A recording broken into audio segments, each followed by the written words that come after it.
Welcome to the Spa Hive. I'm Julie Pankey, and I've teamed up with two of my business besties to flip this hive and spill the honey. We're dishing out the juiciest insights on business, life, and everything in between, with a side of sass, a sprinkle of nuttiness, and plenty of laughs. Whether you're here for spa tips or just a little life inspiration, we've got the buzz you need. So grab your favorite drink and get ready. Things are about to get sweet and sticky. Hello and welcome back to our Spa Hive Business Besties podcast. We're so glad you're here with us today. Welcome into our hive. Good morning, MaryAnn. Good morning, Julie. Good morning to our listeners. Julie, how are you this morning? Me, I'm great. I'm thankful. That's cute. What is that? What are you You holding know, up? some kind of thankful ball. Okay. It's a reminder that even when I don't feel grateful because I don't think about it, I need to think about it and be grateful. How's the weather there, MaryAnn? Well, we're still digging ourselves out of snow. We are surprisingly recording a few days before this goes live. That's exciting for us because we're preparing ahead of time. But yeah, earlier this week, the area got 8 to 12 inches in some areas. We got about 9, 8.5, something like that. So, that's really above our pay grade. Things are still closed. They were still closed at the beginning of this week, middle of this week. And yeah, snow's still on the ground. A heck of a lot of it, too.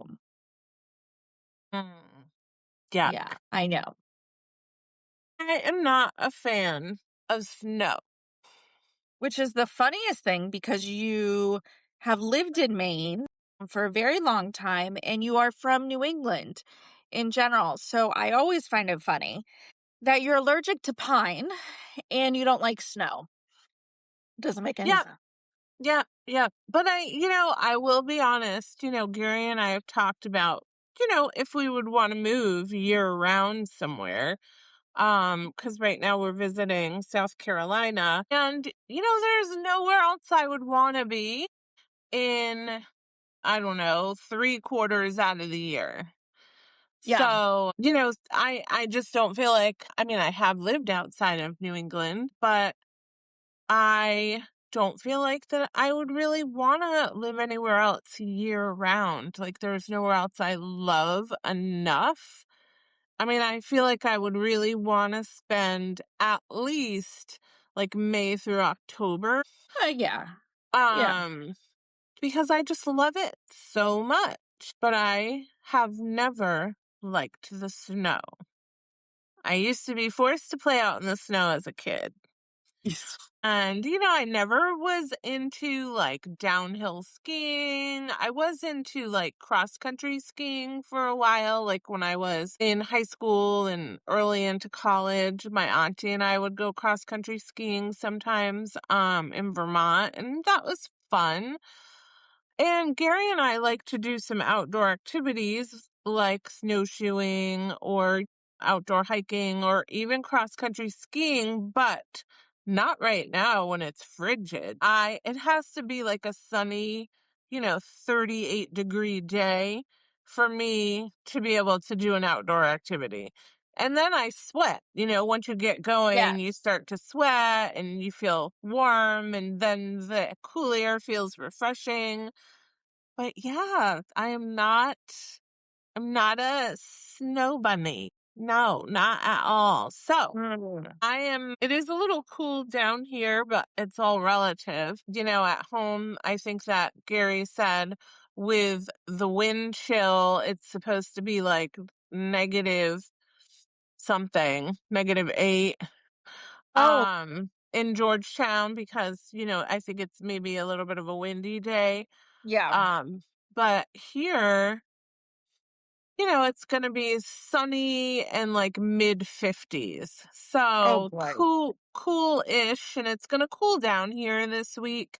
I mean, Gary said overnight one night is going to be like 24, but Wow.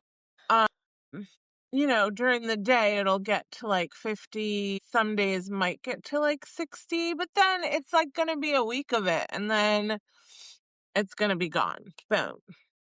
You're welcome, South Carolina. I brought the cold weather with me. You're like Elsa. Right?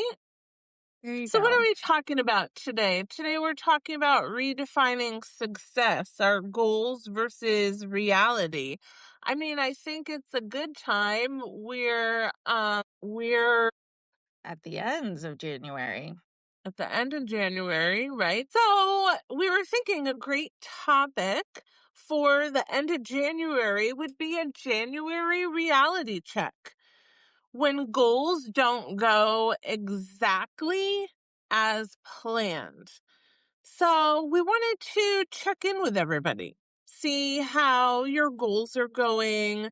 How are those resolutions actually going? I don't pick a resolution. I know you don't, but did you do your homework? Have you fully committed to your word of the year? Remember, last episode we were talking about it, and Yes, I I said you did. should. Okay, I'm excited. What is Julie Pankey's Although you word might of the not like year? it still, because Oh, I please. chose healing, right? And you thought that was too vague. So It was. now I've chosen alignment. Okay.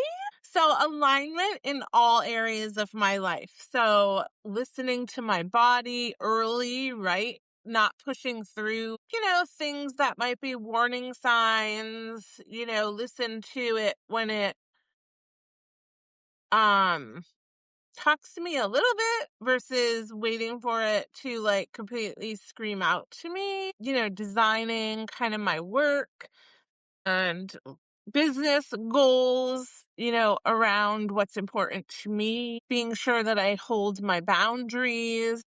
Yeah. I like this. Okay, alignment. I like it. Yes. I kind of feel like I'm going to go to the chiropractor, but I like it. Are you going to write a blog post for us about this too? I mean, we All of our haven't posted a listeners. blog in so long. I know, but why not? Let's go back to it. All of our listeners, we're going to post a blog post about Julie's year. You haven't done a year in review yet, so here we go. Yeah, I know, because I thought we like left that behind. We're going to bring it back in 2026. I like this. Okay, so it's the year of alignment for Julie Pankey in all areas of her life. This is exciting. I know, right? I think that, so I tried to think of something that was like in the same line of, so what? Like healing is the outcome. So I Right. was trying to think of like healing in all aspects of my life that I feel I need to be healed. Um, Predominantly physically, is the outcome. But, what are the actions that I need to take to, get to that outcome? But also, that's not the only outcome I want in my life. So that's where I kind of came up with alignment. And I'll write more about it in my blog post. Yay. All right. Sounds good. So, MaryAnn, how's your January go? Okay, so, I had a hard time trying to think about how my January is going. I'm going to say the only thing that came to mind was I keep on keeping on. Mhm. And that's good, right? We're keep on keeping on. I will say I haven't made very many goals for January yet. And so I thought this conversation was very timely, thinking about some goals. I mean, goals for January, meaning goals for 2026. Right. haven't many. I think I was still coming out of the fog of the end of the year. And then just kind of went right into January. Yeah, So I yeah. think, I think that's, it's kind of a reality check, I feel like, for our listeners too, that, if you haven't made your resolutions, picked your word of the year, set your goals for 2026, and it's January 30th, join the club because we're just talking about it now. And, Yeah. I just got my next 90-day planner and knows I love my planner.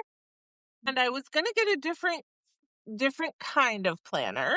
And, if anyone uses this 90-day planner, and I hope that you do because, I do give you a discount code. When you set up the planner, there's like 6 good pages of like introspective work. Yes. I have to tell you, this is my 4th 90-day planner, and I have yet to fill out any of the introspective work. All right. So we're going to talk about why goals stall, but let's make it your goal to fill out the introspective work. But I will Okay. say that it has taken me, and my mother kept saying, I'm like sitting at the table, sitting at the couch, sitting on the swing on the porch in my planner. And she's like, what are you doing in that planner? Why does that planner require so much work? So it really does take some time, and I have not filled out all of that section. So I have gotten through, and that's why I like this planner, because sometimes you need to take that deep dive. And, MaryAnn and I both are in the same place that, I really didn't pick any goals for the year. It's like thrive and survive, or survive and try to thrive. And I felt like I needed this to be able to get a little bit more in touch with myself. Yes. So I did fill out the first few pages, but I have 2 pages here you can see are completely blank. So I'm going to finish that today. And although the planner is a 90-day planner, and it makes sense to start at the first of any month, I said, I'm starting today. So I started this week. Sunday was the 25th. And every single day fits on my calendar page. So it says January/February. And I have the 25th through the 1st on the first line. And then the rest, all of February, on the other 4 lines, because February is a shorter month. So I was able to fit the rest of January and all of February in 1 month. So I felt really good about that. Perfect. So, yes, MaryAnn has her homework Yeah, I guess I do. by the next time we talk about, and it's going to take some time. Yeah. So I'll have to carve out that time. I was going to say, I don't have the time, but you make time for what you want to make time for. Maybe that's my mantra of the year, honestly. That's a good one. So That is a good I love one. it. Right? So when we're talking about goals, I've got a statistic for you. And this is really based on New Year's goals, right? So out of the University of Scranton Journal of Clinical Psychology, research cites that 18 to 20% of people maintain New Year's resolutions, with the majority of dropping off by mid-February. So we're right there, right? We're almost right at that dropping off point, which I find outstanding. I find that, maybe the reason why so many people drop off from their goals is because they can't measure them, right? Perhaps they're too big. And so today, Julie and I want to Perhaps talk they're about too vague. vague, yes. So today we want to talk about smart goal setting. And Julie, this is something you've talked about for a while now. And we'll have a resource download in our show notes. But you want to tell them what SMART goal setting is? Sure. We take this podcast in two different directions. Well, I think, a SMART goal is a way to take that like fuzzy intention and turn it into something that your brain can actually act on.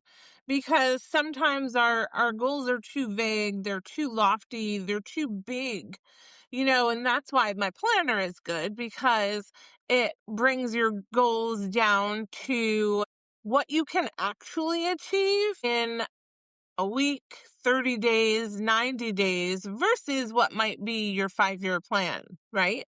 So a Yeah. SMART goal is thinking about something specific.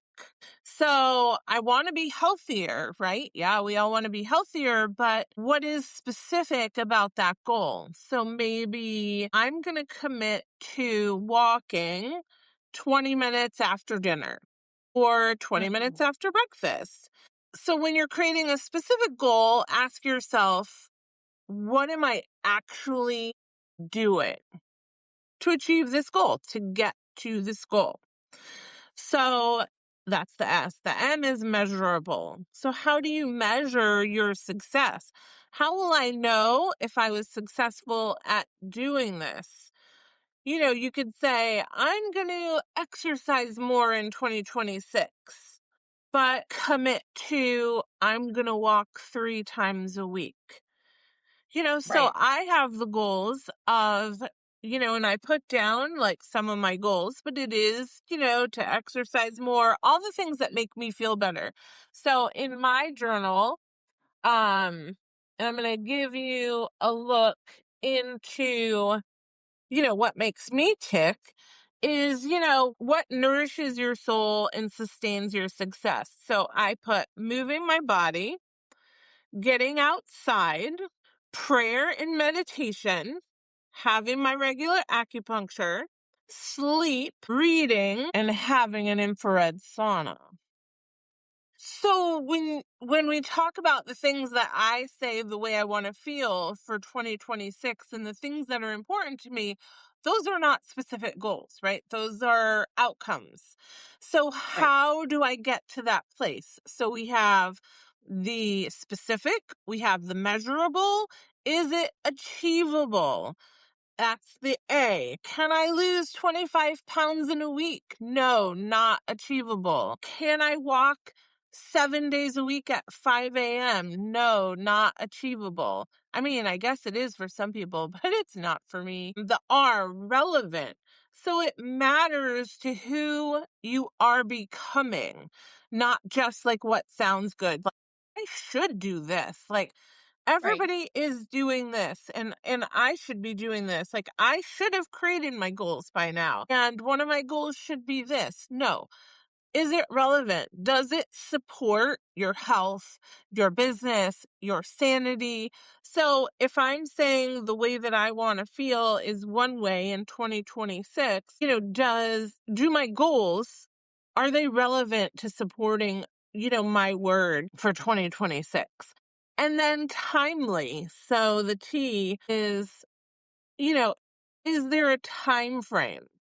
So, you just can't float a goal forever, right? That's maybe your 5-year goal. So don't create such big, lofty, unmeasurable goals.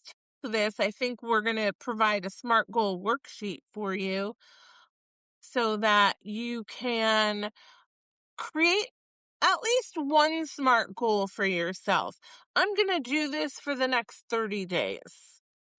I'm going to do this for the 90 days. I can handle most things that fit into my 90 days. And that's why I love that 90-day planner that I couldn't get away from. A study done by Dominican University of Carolina. Nope.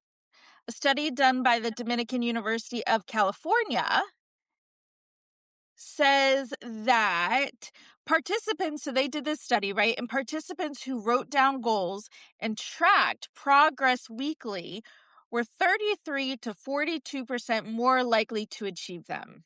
So, research is showing that tracking small progress dramatically improves follow through.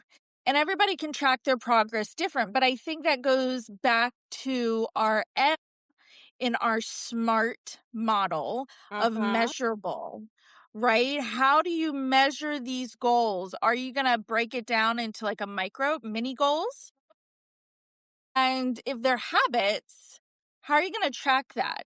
Because I will say, when you have, let's say, a super simple calendar on your refrigerator, right? And you have your monthly calendar and you just make an X on every day that you did whatever that habit was or, got you closer Uh-huh. to that goal. It is motivating, right? As you go on and you see all these X's or whatever it is that denotes that you accomplished it. I think that's a really easy tool. It's a completely free tool. Yes. You can make a Totally tracker free. however you want, but I think it's important, because then if you're not meeting your goals, you can take a good hard look and say, okay, well, where did I drop off, right? And I think that's important because then you can troubleshoot your goal as well. Right, exactly.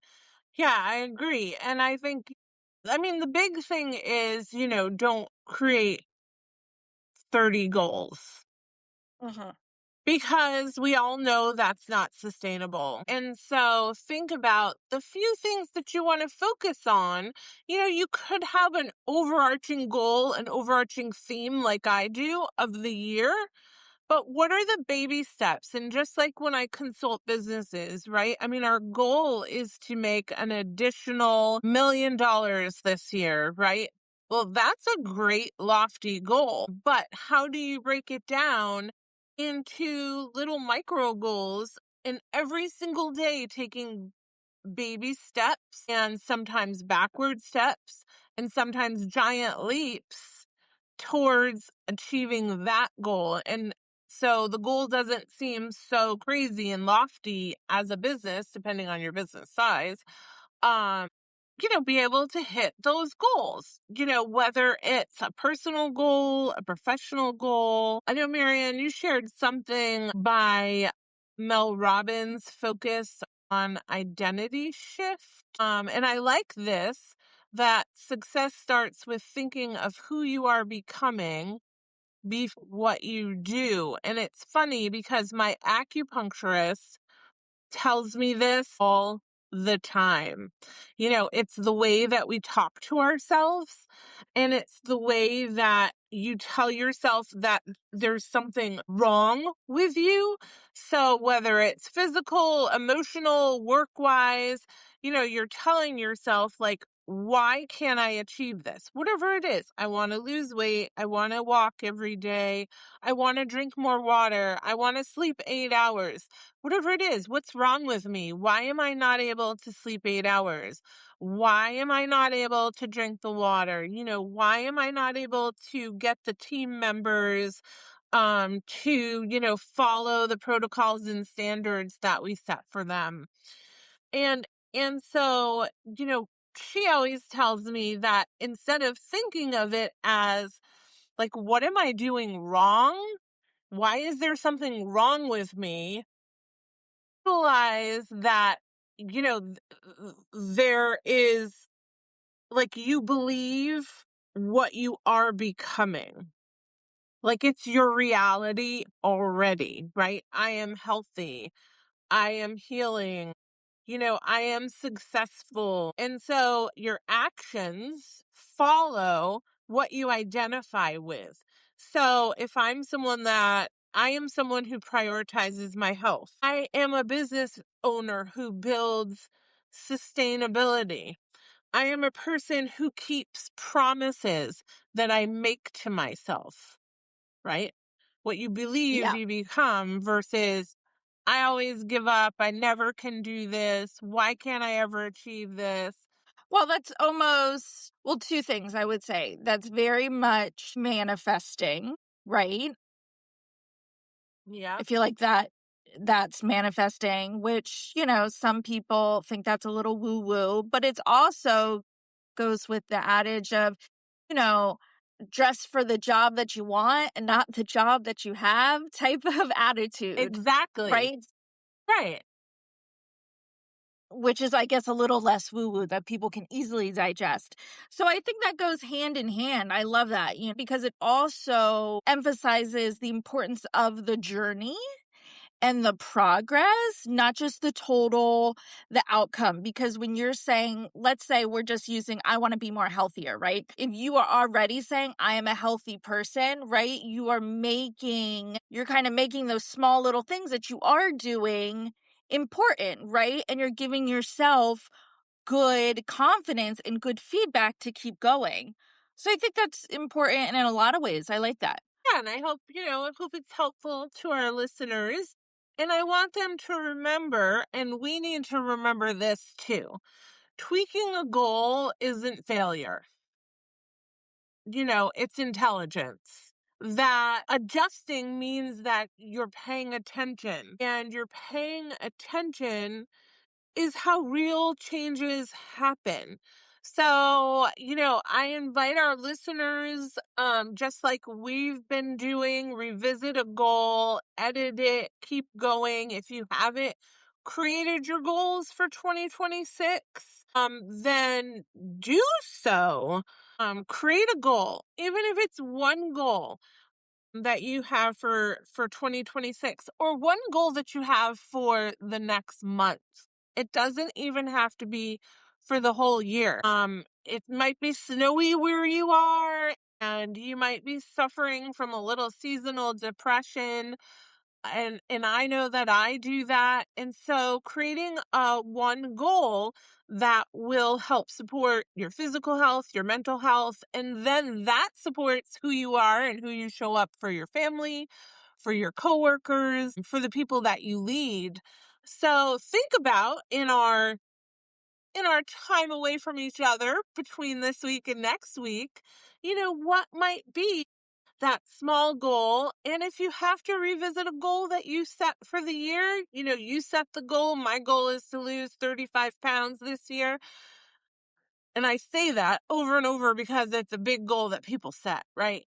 And that's great. That's your, big, hairy, audacious goal for the year. Now let's break it down. What are you going to do in the next month to get you a little closer to that goal? Yeah, because maybe you're just like me who hasn't even set any real goals for 2026 yet. We have some great resources for you down in our show notes. Use them, right? But we're talking about smart goal setting, specific, measurable, achievable, relevant, and timely. Use our worksheet we have down in there. Take a chance and get the 90-day planner. We have a coupon code for you as well. If it's not the 90-day planner you love, try something different. We're really about bringing tools that you can use, right? Hopefully achieve your goals. And Julie, I feel like I have a lot of homework to do now. Last podcast, I gave you homework, and now I have homework. So there you go. Yeah. I better Well, get I'm going. going to finish filling out my planner, but I Oh, can't yeah. wait. And then when we see each other next month, we can share our little introspective areas and dive deeper into it. All right. I better get writing. Bring your bring your planner. So next week on the podcast, we're going to be talking about stop waiting until you feel ready. So that kind of segues right into what we're doing now. So I want you to prep between now and then.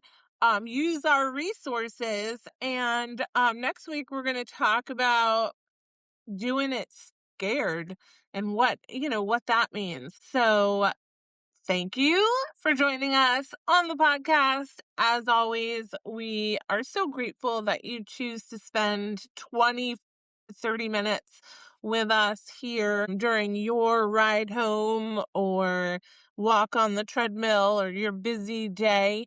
As always, let us know if there's anything you want us to talk about. And we'll be looking forward to seeing you here again live next time on our Spot Hive Business Bestie podcast. Goodbye, MaryAnn. Goodbye, Julie. Goodbye, listeners.